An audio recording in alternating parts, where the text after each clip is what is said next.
It's like some real-time war shit over here. I'm telling you. Rounds being fired. Oh shit. Chào mừng các bạn. Vietnam Crypto Insights. Welcome back. And I'm your host with the most, Terrence. If this is your first time, welcome. We appreciate you. I'm a 5-year investor in crypto, 3 years in Vietnam, in the electric city of Ho Chi Minh City, formerly known as Saigon, the oyster of Asia, as it used to be called. And we're going to be diving into something that's seriously hampering or affecting the local market here as far as the crypto and blockchain space today. And when I say local, I mean Southeast Asia, Vietnam, and Thailand. But before we get into the headlines, I want to take you back to a time when dodging things meant literally crawling on the mud, not just avoiding the rug pulls on Telegram. Way back to a different time, different type of battlefield. Imagine, if you will, the Coochie Tunnels, a vast, intricate network stretching for 250 kilometers beneath the surface, a testament to the ingenuity, resilience, and determination to operate outside conventional lines in the face of overwhelming opposition. Think about it. A hidden infrastructure, a decentralized system of movement, communication, and even survival. It was a way to navigate a hostile environment to maintain operations despite the watchful eyes and powerful resources of a much larger force. And no, I'm not talking about just the US government. I'm talking about the crypto community. Now, fast forward to today, we're talking about physical tunnels, but a digital landscape. And while the stakes are different, there is a familiar echo in the recent crackdown on crypto activities that we're seeing. In many ways, what's unfolding feels like a new kind of conflict, a war on crypto, if you will. Now let's get into the specifics. Recent reports have painted a concerning picture. Just across the border in Thailand, a Vietnamese woman was reportedly arrested in connection with a staggering $300 million cryptocurrency scam. The details are still emerging, but the sheer scale of this alleged fraud sends shockwaves through the regional crypto community. And the story doesn't end there. Closer to home in Vietnam itself, another massive cryptocurrency scam, this one allegedly reaching $400 million, was reportedly shut down by authorities. And these aren't small-time operations. We're talking about significant sums of money, especially here. So these incidents haven't gone unnoticed by regulators or the authorities, and we're seeing an increased scrutiny and tightening of the reins on the crypto industry in both Thailand and Vietnam. Reports indicate that Thailand is actively cracking down on several cryptocurrency exchanges like OKX and Bybit, and they're increasing their oversight and potentially implementing stricter regulations.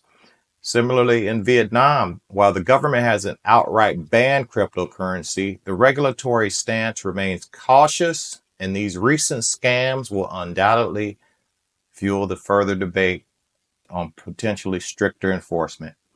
The message from authorities seems very clear. While innovation is acknowledged, the protection of investors and the prevention of illicit activities are paramount.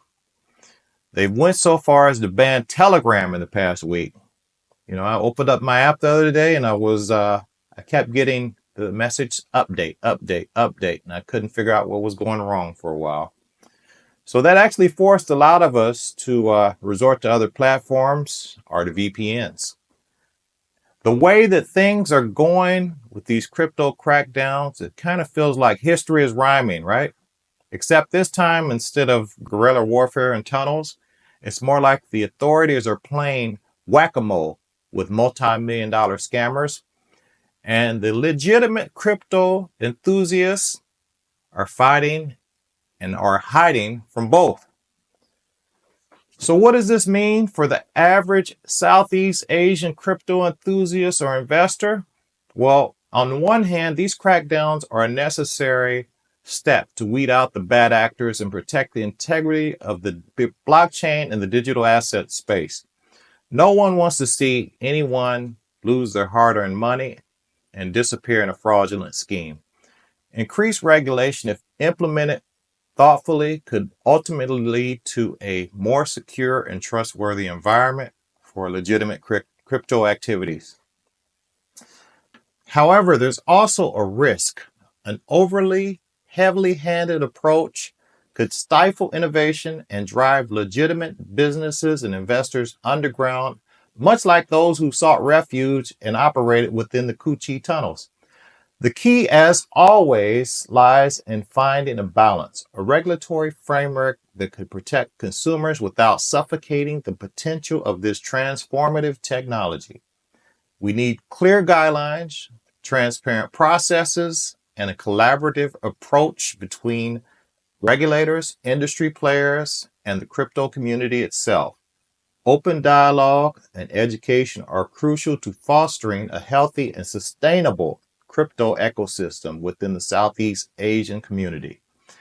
These recent events serve as a stark reminder of the risk involved in the world of cryptocurrency. While the potential for high returns is alluring, so too is the potential for significant losses, especially when dealing with unregulated or fraudulent platforms. My advice to you is to exercise extreme caution. Do your own research, understand the projects that you're investing in, understand the differences between the original ethos of crypto and blockchain and what these charlatans of these scam operations are preaching. Be wary of promises of unrealistic returns and steer away from people with these use sell car pitches. A good return for most of the top cryptos will still earn you more than the Dow Jones or the NASDAQ. So why go for promises of 1,000 or 10,000%? Some people do that. And lastly, most importantly, only invest what you can lose, or what you could afford to lose, I should say. The war on crypto, as I've framed it, isn't necessarily a fight against the technology itself, but rather a battle against the misuse and illicit applications of it.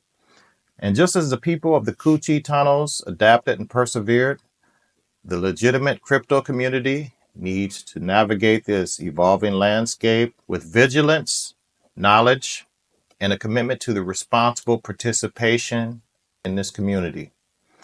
And so what are your thoughts on this?